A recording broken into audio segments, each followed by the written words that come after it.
That just leaves mid lane wide open. And the fact that Cloud9 wanted to prioritize the LeBlanc first pick over for themselves, ignoring power picks that we have seen in other series like the Kai'Sa, the Rakan, the Rell, that means that Evil Geniuses have kind of their pick of the litter here for other picks when they want to go for engage for Eyla and Armeo here. Yeah, and that's with Tristana banned already as well by Cloud9 themselves. So they know that Jojo can't pick the Tristana into them, and and even if he goes for something like a Lissandra, that's so much more a utility pick and not the direction that Evil Geniuses usually go. So they got Armeo in, and he's immediately locking down this Ivern, going to be that supportive jungler coming. And it looks like Revenge back on the Renekton that they have so highly prioritized here. It is a good combination as well. It's not as scary as with the Sejuani, but it definitely has a lot of 2v2 potential as well, especially if you get there really early. Ivern's clear right now is extremely quick. It's one of the reasons why Ivern is so highly prioritized. You can finish well, a good 15 seconds before Crab even spawns. And get up to either top lane or towards mid lane. Do it, Fudge. Yeah! The Darkened Blade himself has finally arrived. We saw a taste of it when Revenge piloted it in Game 5 against TSM last week. And I was honestly surprised that no one else from this weekend playoff series was wanting to go towards it, but Fudge now has this chance to show his dominance on Yeah, you should get your games in on Aatrox on 314. Aatrox is a massive carry potential top laner on this patch, and I'm very excited to see them actually brawl up there. The Sejuani plus the Aatrox here, definitely gonna have a lot of options. Of course, Blaber always does pretty heavy farm routes, but the mid lane was also quickly answered as kind of expected there. The other AD option there, the Jayce that was left open, immediately locked by Jojo. One of those high damage mid laners, his second most picked of the year, and that leaves all the focus now for bottom lane bans. And it's an open field right now. I mean, Xayah, Zeri have already been taken off the table. Tristana, for some compositions, have always been flexed towards certain AD carries. Kai'Sa, I was wondering when she was going to be taken or at least looked at. Finally, not going to be available. Yep, gonna continue on whittling down on this pool. See how deep we can get, because there are a lot of top side of the map carry options already here for both these teams. Some explosive mid lane matchups. Let's see what they care about for AD carry sensitivities here. Of course, Ashe has also been a pretty big one, especially for Cloud9 for their side with the extra engage coming from Berserker, but he's been extremely versatile. They feel like taking out their Rakan. Rell is still up and still an option here, even though jungles have been locked in and it would be pure support Rell. Yeah. The other thing I wanted to bring up, we were talking about this in the green room before our series today, is what Zven was going to go with in terms of archetype of champion. They already have pretty solid engage with Sejuani for Blaber. If Zven wanted to go to something like an Enchanter or the Melio that he has done in the past, this would be a comfortable angle to run it in. And his Rell specifically, as far as the engage options go, actually looked really good. So definitely curious to see which direction Cloud9 are going to lay into. I feel like a little bit more engage would definitely be nice. Unforgiven goes with the comfortable Aphelios here, with the Ivern to shield you up, and expecting some more melee champions there on the side of Cloud9. Already they've got the Aatrox, they've got the Sejuani that are going to be kind of diving into you, and it's the Ivern's job to keep this Aphelios upright as they get in close, and we start to see the hovers of at least that Ashe we mentioned. Thinking about the Ezreal, but you called it. The Ashe, so good for Berserker, brings another form of strong engagement with that Crystal Enchanted Arrow. And now the question is, do C9 need to triple down on engage? You already mentioned that the Rell is still available, but if Zven wanted to go for something more supportive, more lane dominant, that's an option. Yeah, let's see. Is it going to be a triple Freljord bonus here? That is so much CC. Braum, Ashe, and Sejuani.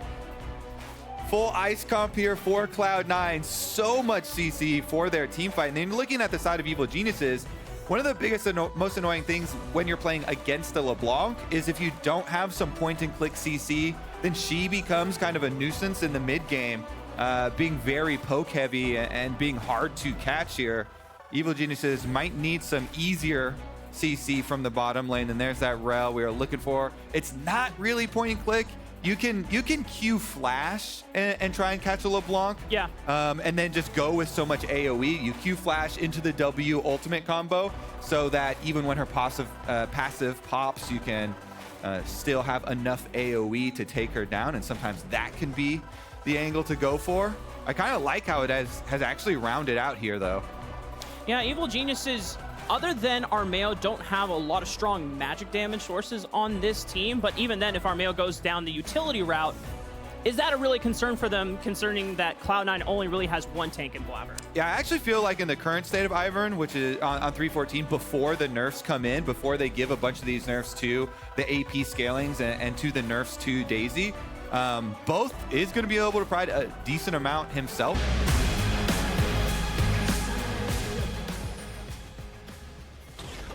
All right, let's see if they try and do any sort of early invade to disrupt the super speedy Ivern clear. Because right now for Ivern, as long as you ward his red side, you can do the start over towards blue quadrant, and then you end your route about 3 minutes, even a little bit before 3 minutes sometimes, towards your top half of the map. And that's where you want to be to try and supplement this revenge matchup on top side or the mid lane matchup. Yeah, before we get further into the game, we have a sideline interview with Gabby. Thank you so much. I've got Kelsey Moser here to talk through game number 1. First, tell me about bringing Armeo back in to play against the team he previously coached. And we just had both junglers play scrims. They both have advantages, I think. So, like, we're comfortable to start either of them this series, depending on how the game plays out. So they're both warmed up and ready to go. So, good times. Sheiden was trying so hard to get Fudge to admit what pick he was bringing in game number 1, talking about the Aatrox. Thoughts on the Aatrox and the triple Freljord comp on the other side? I mean, definitely Aatrox is good. He kind of loses to CC a bit, so it's good on them to, like, kind of bring the CC themselves. But, you know, we've got okay Mercs value. We're vibing. So, yeah. Vibing? Team feeling good with the pressure? Yeah, I think so. I think this week we worked really hard, put in a lot of extra work. So, haven't had a day off since after the TSM series. So I think we're in good form. We're ready. So, working hard to play hard. Yep. Thank you for joining me. Back to the game. I think especially there's one position that you're looking at for Merc Treads, and that is for sure Jojo. Yeah. As much as, you know, Revenge didn't like that storyline of so many teams focusing on Jojo and everybody sending everyone mid lane to try and keep him down, and that being the path to victory versus Evil Geniuses, it definitely provided the actual path that a lot of teams took in the LCS. And since he's playing against the LeBlanc and he's facing so much CC, Merc Treads are a must purchase for the Jayce in the mid lane. Thank you, observers, though, as we see this is the speedy Ivern path, where you do your blue channel into Wolves channel and then full red side channels you go back to smite the Gromp, and then you can just clear out the rest of your red side and finish slightly before the 3-minute mark, and then you're ready to go to try and support your top lane and your mid lane matchup. So I want to see where Armeo goes first. Looks like EMENES is decently far up, but going to get some extra comfort there for Revenge as he pushes the wave in. Yeah, might be the beeline here. He was ready to hover for Revenge in case he needed to get this crash in, but Armeo now hovering mid-side, as you already called out. EMENES is a little bit overextended. It's not the easiest to gank a LeBlanc, especially if her distortion is up, so he's just gonna wait for this Scuttle Crab to spawn on the top side river. Maybe look for another hover before resetting. See if they pop this Scryers and find the ward. Not gonna get the angle on it. Not gonna pop it either, but of course the other team does see. And we have mirrored scouting wards. These are the super common blue buff plus Gromp ones, so you can see the second spawn of those. And it is just mirrored clears here in game number 1. People always talk about Blaber's style of jungling and it being so farm heavy, but he is just the most efficient overall jungler because yes, he does have #1 CS difference at 14 minutes for a jungler. #1 farm individually for a jungler in the LCS. You know what else he also has? #1 in kills plus assists at 14. And that is the stat that directly reflects how much success you have in actually getting kills in the early game in those 14 minutes before turret plates drop. So he is both efficiently farming as well as going to the correct spots where people have flashes blown and getting those early kills and assists down for the team. Yeah. So far this game, of course, both of them with just the mirrored farming starts. No real big differences, and just have a little visit there from our Mayo. Ivern visits are always nice. You don't have to actually gank. You can just go provide the little brush for safety. You can go provide a little shield for the reset here, and everything looking about as expected. Low commitment there from our Mayo. Also, it's nice to, if they're in the middle of a trade, you put a brush on top of them. Hey, look, extra damage on top of it as well. But going back to your point about Blaber, being able to maximize your presence on the map is something that every jungler in the world strives to do. And the fact that Blaber has done it so consistently over the past few years is now a bottom side gank is in the works here. Eyla forced the flash already. Blaber with the Arctic Assault into flash to land the guaranteed knockup. Secures first blood for Cloud9. Speak of the devil, and there he is. Both junglers are bottom, but guess what? They don't care if the Ivern is there. They flash on forward, make sure he's gonna hit that Arctic Assault plus the extra W damage there. Cloud9's bottom lane getting ahead has been the downfall of so many LCS teams. The kill itself goes over to Blaber, and you may think, oh, dang, it went to the Sejuani. But we've actually seen Blaber do, I believe it was 24% of a team's damage when he was on that Sejuani in the regular season and had this huge Sejuani kill game. Here it is, of course, with the Braum passive already stacked up on Eyla. Blaber's gonna commit to that flash. There's so much CC when you have these champions that are from the Freljord with Sejuani, Ashe, as well as Braum being able to stack up all these stuns, and they get their first blood. It is in the bottom side of the map here, and now that's going to be a constant area that EG have to worry about, because Aphelios, Unforgiven here, is a huge part of how they want to win the game with their team fights later. And Eyla goes in. And Armeo's going to repay a visit for Unforgiven and Eyla, but Zven does not take nearly as much damage as Eyla did in their gank encounter, and they're going to be able to make it out alive. And he did as well bring that Pepega frog plushie to the stadium. So he both loves that emote in-game and in real life. Armeo mid now. Ooh, EMENES was caught without the distortion, so Armeo could look for that Rue Caller, and it forces the flash. Now this gives Jojo a summoner advantage in lane. Nice little pass there. Very efficient as well. Armeo just walking by, gets the summoner spell without spending much time. Has his top camp in the Krugs available as well. And EMENES goes for the stop on the recall. Slight delay. EMENES still going to be able to clean up this wave, but now my question for Evil Geniuses is how well can they punish EMENES' lack of flash? Eyla doesn't have it, but he still has Hex Flash. He can always look for a roam, combo that with Armeo, and then that is where you can get that snowball going for Jojo in the mid lane. Yeah, kind of like you brought up earlier, it's sometimes very difficult to do things against the LeBlanc with the annoying passive. Blaber has level 6 now, though. Ultimate ready. And he's waiting for Revenge to commit the flash before he flows out the Glacial Prison. He's very far away. He looks for it. No dice. Revenge sidesteps it. I love the wiggles from both players, as they both know are like, okay, splashes down. He flashed the chain. Here it comes. Unable to hit the longer range Sejuani ult this time around. So swing and a miss for the first one. I'm sure everybody's shouting out at Smithy, as is tradition. Multiple pings out from both teams, trying to figure out which objective both teams are trying to go for. Evil Geniuses gunning for this Rift Herald at ASAP. Yeah, and I love the call because that's the advantage for Revenge flashing the Sejuani ult on top side. They've got Daisy. Daisy is a massive, massive power diff towards Rift Herald fights, as is a Renekton with level 6 available too.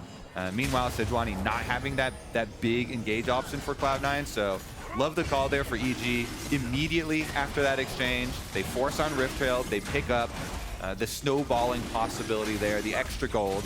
Cloud9, though, won't be caught sleeping. Of course, if you're going to take Rift Herald, we will gladly take Dragon number 1. Even though the Chem Drake doesn't have the most useful buff, it's okay. Any Drake is better than none. True.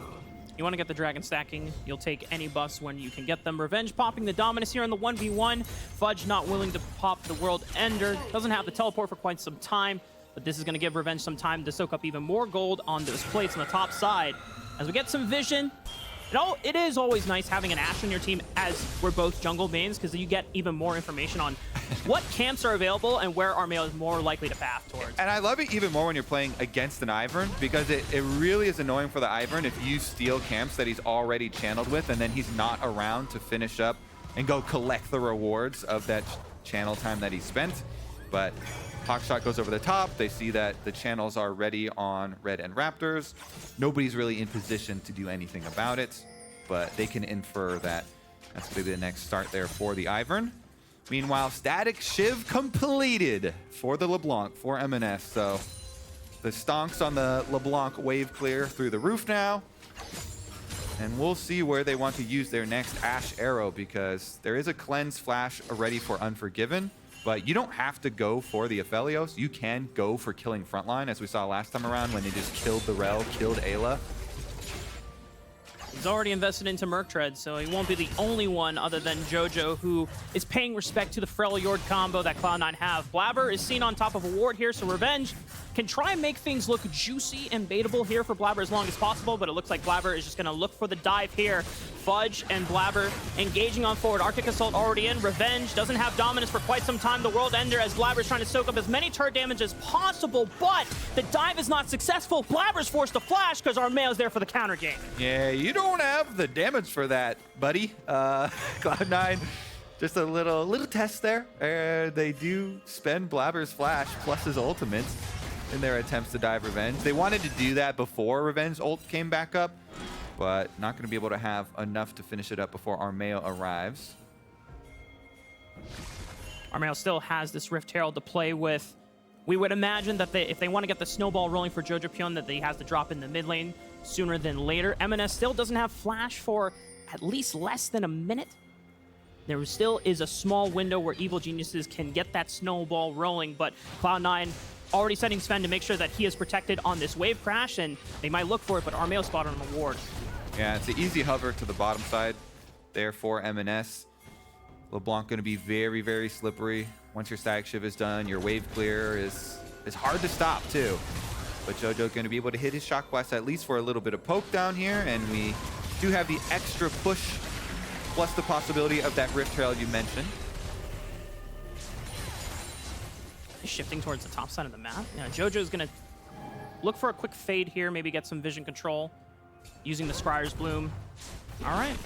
And just making sure that Revenge is actually the one that will receive the Rift Herald and look for first break. Exactly, and that's the key there. It's going to be able to get the whole tower. So first tower bonus for Evil Geniuses on top of the lead that Revenge already had in the matchup on top side, on top of him being able to evade that Blaber gank and the Blaber dive.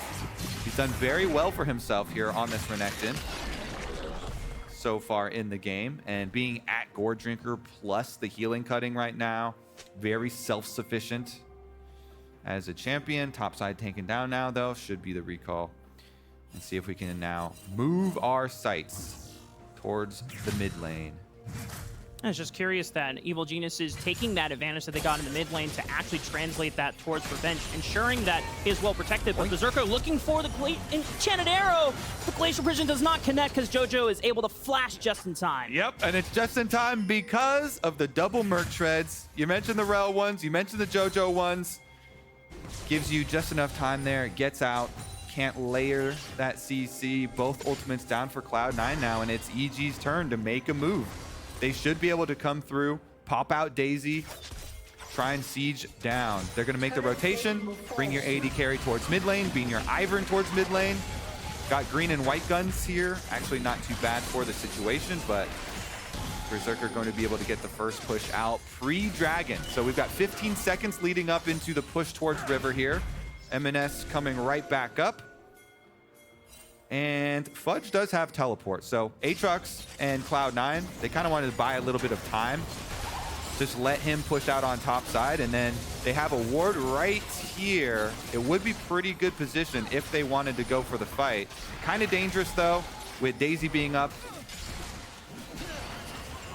Are they going to make the call for it? Hawkshot does go down. 4,500 on the Dragon. Jojo's going for a recall. He still has teleport if they think they need it, but EMENES is going to poke over the wall, try to give vision so that Blaber could look for a chance steal, but there is no chance whatsoever. Evil Geniuses take that one. All right. Close there, but without the Ashe arrow, without the Sejuani ultimate, Cloud9 not willing to go for anything more than a little look at that dragon, because Blaber also didn't have flash. There's also not really enough of a possible gain from risking going for a steal. Don't want to give over a kill or anything like that. Dragon split now. Gold's still very, very close. Top side a little bit lopsided, as you see Revenge at the top of the gold chart here, but Fudge did just at least get his Gourd Drinker completed pre-Rift Herald. Wonder if this changes things, because this time around they've got the Ashe arrow and Sejuani ult back and available.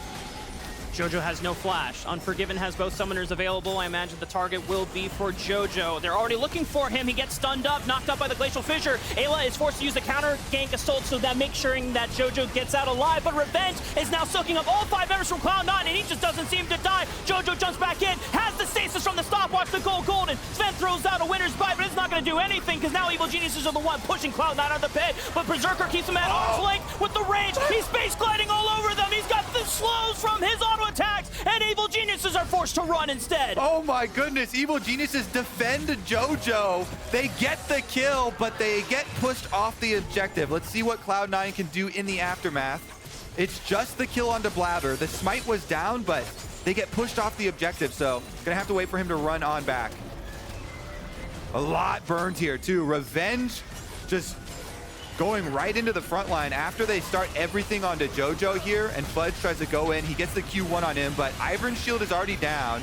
We see Ayla going for the counter engage. The Rell locks up 3, and then once Revenge arrives, the Crocodile in the middle here creating so much space with his lead. Jojo actually took the Ivern Q to go back into melee here, and since there was no damage in position to finish him off, they barely squeak away. Now after the resets and the single kill, we're back to try number 2. Unforgiven trying to push out the mid wave first. Blaber starting up the Rift Herald. And not all Cloud9 ultimates are back again. Berserker still waiting on his, Blaber waiting on his Glacial Prison. Evil Geniuses, if they have the ultimate cooldowns timed correctly, they should just be able to force the fight right here. They're looking for poke. Decent shot onto Berserker in the backline. 6,000 HP on the Rift Herald right now. Evil Geniuses all huddled into this rush. Teleport is coming in from Revenge. He's going to be the front line once again for this squad. 1,300 HP. Who's going to get the smite? It's a 900 smite. It is stolen by Armeo. Revenge can secure it and walk on out with the slice and dice. And the reason they go for that, the reason is that they saw Blaber smite Daisy before the Rift Herald even gets into smite range.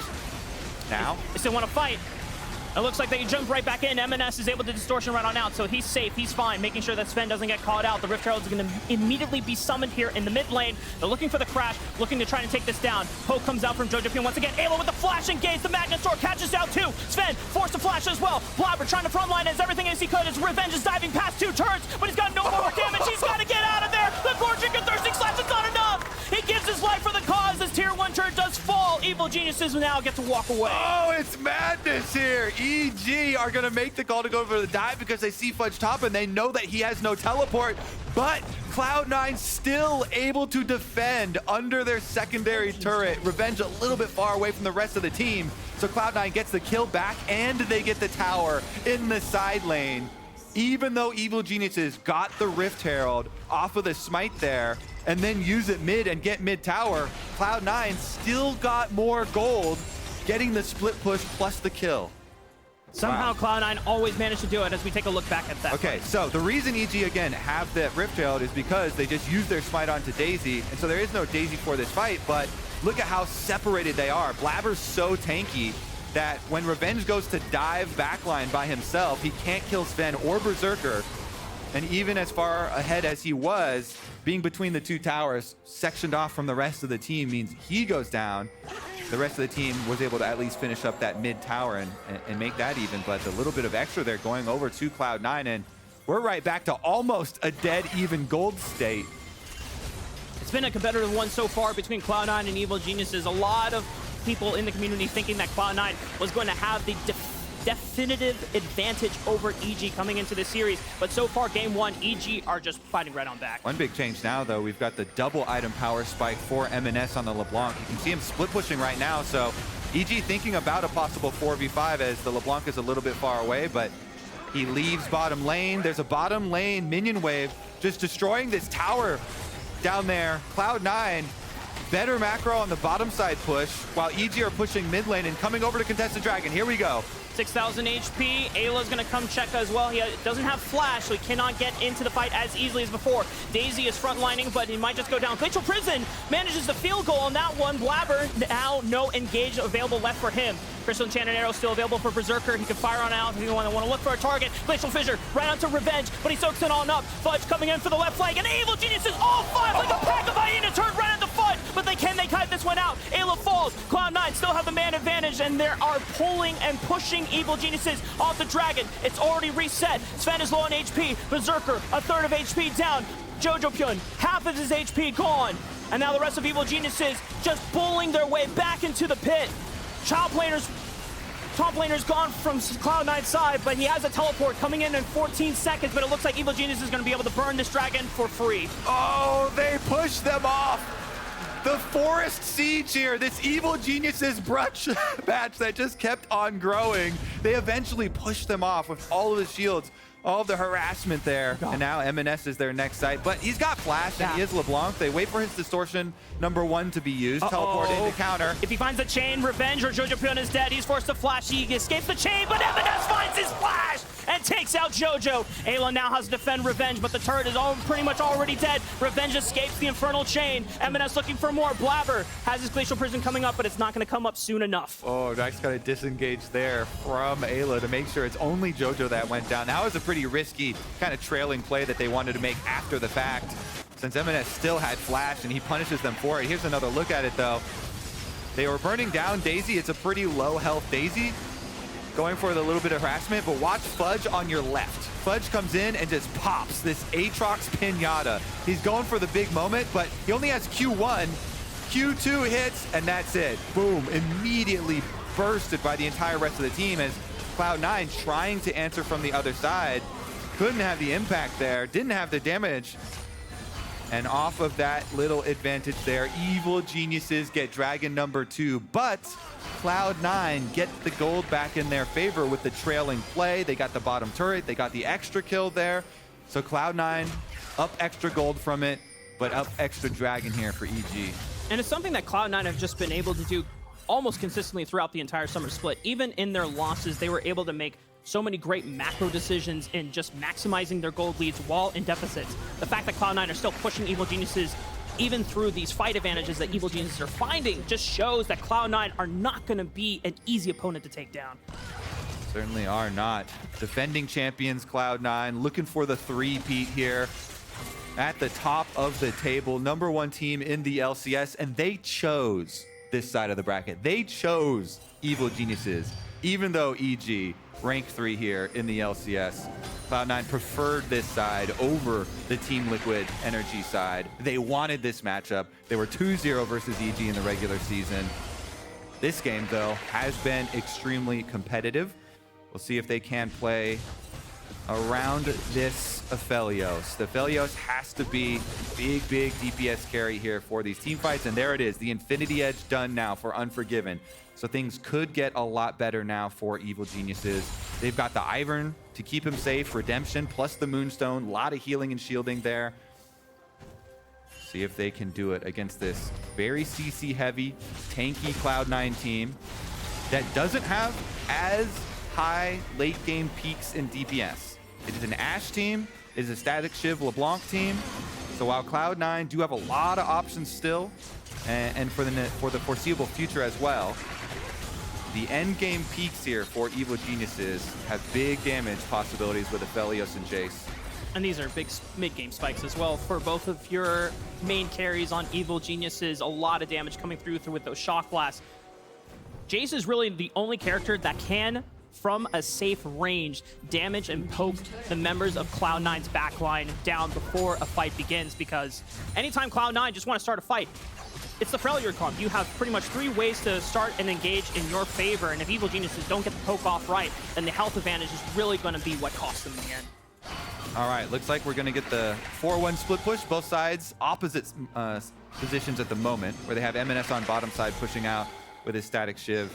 trying to then rotate up into the river. They do secure themselves Scuttle Crab well before the dragon. 1 minute out here on number 3. Both teams taking a reset here as the action kind of calms down on the Rift. I mean, both of these teams are no strangers to bantering about each other. Cloud9 in multiple third-party interviews, whether it's Degon or whether it's Travis, talking about, yeah, EG are frauds, man. Like, they constantly are not it for them. And Evil Geniuses, I think it was Eyla recently saying, you know, Cloud9 is super beatable. I mean, they can call us frauds all they want, but these guys are not immortal. They are not untouchable. We can take games off of these guys. Let's see if they actually can. Revenge on the ward spotted. They're pinging him on the way down. And Eyla, he's got his sight set towards Zven. Gets the flash pretty early. Eyla still has this flash, so he can always look for a Magnet Storm flash engage or a Q flash gauge combo. Jojo looking for some poke. Cloud9 need a full-on dive team fight. They need a flank angle. And maybe this time around, Fudge has to use Q1 preemptively, so he comes in with Q2 and 3 a lot quicker before he gets popped. Eyla here. Oh, but he gets spotted on a ward. That crucial timing from Zven could have denied a game-ending engage from Eyla there as Cloud9 back off and retreat towards the Baron side of the map where they have more vision. They're staying on top of this controlled ward where they know for certain that Evil Geniuses have no vision, cannot see for sure. They're waiting to use the Glacial Prison, the Crystal Enchanted Arrow. Those are the main engages. Now, Evil Geniuses and Cloud9 have pretty much swapped sides as Jayce finds the Root Caller onto Blaber. Frontline Glacial Prison right on top of Revenge. He soaks it all up. He has the trigger season, the shields, and the healing from Armail available as Cloud9 now starting to lean toward the right side of the mid lane. Glacial Enchanted Arrow right on top of Eyla, but he's soaking on up, and Blaber's still lost a lot of HP. They find the Root Caller on the Zven. He has no flash from him now. Last time is available as well. Zven burning down, Unforgiven flashing forward, and that is the Aphelios ult into Moonlight Vigil. Fudge tries to find damage in the back, but he has forced to run away. Armail flashing forward to guarantee the root. Fudge trying to life steal as much as possible, but it goes down in the end. Evil Geniuses make a way, but they are too low to start at the Baron. Oh my goodness, Unforgiven. With the ult flash, we were looking at the Aphelios to be the big difference maker, and he does just that. 500 gold bounty on his head. They're teleporting Revenge right back in. They're not done. They've got the Ivern with the shields here. They can infinitely tank up this Baron. They're starting it up. EMENES on the outside with a Scryer's Bloom. Distortion over the wall, poking and prodding, trying to use the static chip to get some extra chip damage as well with the Night Harvester. Berserker being able to fire a volley in. Eyla engages right on top of EMENES. He doesn't have flash. He uses it immediately right after, and he gets out of life, but he's on top of a ward. Jojo looking for the accelerated shock flash. Enchanted Arrow once again available, but Evil Geniuses should be able to walk this one out. Zven has no flash, no Glacial Fissure to keep them in line, but Jojo's pretty slow unless he can hit that Air Drake speed buff. He's trying to run away, but he's been tagged. Fudge is coming over the wall. Evil Geniuses might just have to leave their mid laner for death as Cloud9 find one straggler, and they don't want to let anyone go. Glacial Prison right on top of Revenge. Unforgiven, no flash available, still has a cleanse. Running out of mana, trying to fire as many autos as he can. Fudge gets thrown over to the tower! Cloud9, they thought they could get more, but Evil Geniuses withstand it all. That's one dive too many, a bridge too far for Cloud9. Trying to dive when the Aphelios is still full health there. Unforgiven immediately puts a stop to that one. But you know why? Cloud9 are getting so desperate because they're getting pushed off these team fights. So much sustain and value here out of the Ivern and out of the scaling possible damage here. Unforgiven, look at the work he does with green and blue guns. And then he switches over to blue. Daisy got the knockup, sets him up. Boom, ult flash, blue gun explosion, gets 2 for himself. Big attempted hero play from Fudge. Tries to pull the game back here. Does get at least 1 kill onto Jojo to delay, but that's not enough to stop EG from taking the Baron. They just teleported right back out and got it, and then we get in here and Jojo's down again, but that's another worthy sacrifice for EG. Cloud9 at this moment, they're very desperate to try and end the game because they can feel it slipping out of their fingers with the scaling, with the kills going over to EG. And that's just too far. Immediately gets locked up. This is just game 1, Kobe, and my goodness, like both teams are still dead even in terms of gold. With the Baron buff on Evil Geniuses side, they will have the opportunity to look for the siege in the mid lane. Another arrow comes out. No dice on that one. Glacial Prison not yet available from Blaber. Should be coming up in the minute. And now Evil Geniuses They're going to back off for now as Blaber does have ulti available. Yeah, you just want to wait for your split push to go. When you're doing the 1-4 here, you want to wait for pressure at the same time, and Revenge was one wave back, so they slip into the jungle to give a little bit more safety there, make sure they don't get collapsed on the other side of their attack, then get the next minion wave here with the Daisy. This tower doesn't stand a chance, and they can keep the siege up. Tier 2 falls in favor of EG. They have 3 Drakes to their name. 4 minutes until Soul is available for Evil Geniuses to take. Cloud9 only have 1 dragon on their side. But it's still a dead even game in terms of gold. This is still winnable by both teams. This game actually says a lot for Evil Geniuses as a team in this series too, because this game has not been about the mid lane. It hasn't really been about Jojo. It's about these team fights for Evil Geniuses, and Revenge early lead in the top lane, they've really been able to utilize pretty effectively for themselves. And now that we're into the team fights, it's about the difference in these 2 types of AD carry champions, because you mentioned how close the gold is, and as well as Berserker is playing, even with a bounty on his head, you've got triple item power spike Aphelios now. Those crits are going to be big, big, big. Armor penetration, he already had the Infinity Edge. Unforgiven here did a lot of work in the previous team fight, and we don't expect that to discontinue in the future here. Armeo's paid close attention, trying to keep him upright. He's redemption, a lot of heal value out of the redemption here from the Ivern, trying to protect. They put up an entire forest every time we have these standoffs towards an objective as well, providing a lot of support for them. And we'll see. Back to the 4-1 split push here. Revenge does have teleport on the Renekton, but EMENES is trying to get the top side going there for Cloud9, and it causes a answer here from EG. It is actually incredible that Unforgiven has not died in any of these fights. And it's all really thanks to Armeo keeping him topped off on those shields, making sure that Trigger Seed, every time it is available, he's giving it to Unforgiven. And the fact that his only form of sustain comes from Fleet and maybe some lifesteal in his rune setup, he's not running Bloodthirster. He's not running Shield Bow. He's just depending solely on Armeo to keep him alive. Yeah, and it's really hard for Cloud9 to kill him. That's why we're looking at the desperation for Cloud9 with the team comp that they're running. They know their damage is not ever going to keep pace with the EG damage, so they have to get these concentrated efforts to try and look for picks, to try and look for focus onto Unforgiven, and it's very, very difficult for them to do so. We've got a Lich Bane completed, as well as the Void Staff coming through here for EMENES though. So that LeBlanc, you know, you can eliminate the minion waves with your Static Shiv, and then you can try and get chunks on towers in the side lanes with your Lich Bane as well. It's just going to be difficult because EG already have 3 dragons, and Dragon Soul is going to become a possibility in just over a minute. As you called it, Dragon will be available in just under a minute and 10 seconds. Baron is also up on the table in 45. Cloud9 putting a lot more of their vision in this red quadrant jungle, so they'll have the advantage when it comes to securing the setup for Baron.